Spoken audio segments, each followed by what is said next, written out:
अल्लाह की रहमत नाल कस्टमर आउंदे ने, गुड़ भी लैके जाते हैं। अज ताईं कोई कंप्लेन नहीं आई। अच्छा गुड़ होंदा सी, बड़ी बड़ी दूरों लेन आते। 2 घंटे लगे साइकिल ते बस उतों आए इस गुड़ दे करके।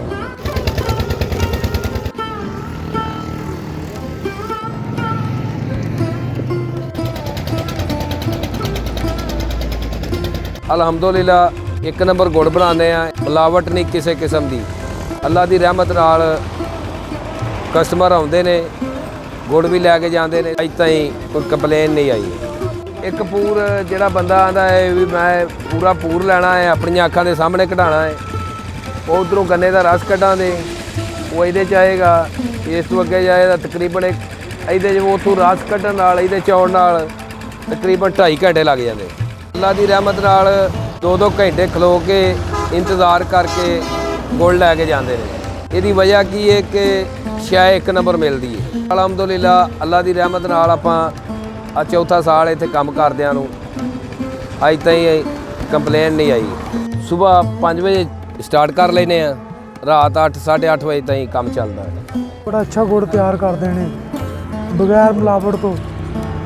कोई ये रंग काठ या कोई इस तरह चीज़ नहीं होती। बड़ा अच्छा गुड़ होंदा सी, बड़ी बड़ी दूरों लेन आते। 6 बजे दे आकर इत्थे इंतजार करते हैं ते गुड़ मसने तैयार मसने खड़ियाँ सी आए दे तो लिंक रोड तो आए दे मसने 2 घंटे लगे साइकिल ते बस उतों आए इस गुड़ दे करके। गुड़ खालिश है, गुड़ मसने ताज़ा देने, कोई मिलावट नहीं, कोई शहर नहीं मसने साफ सुथरा गुड़ है Masne.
A few moments later.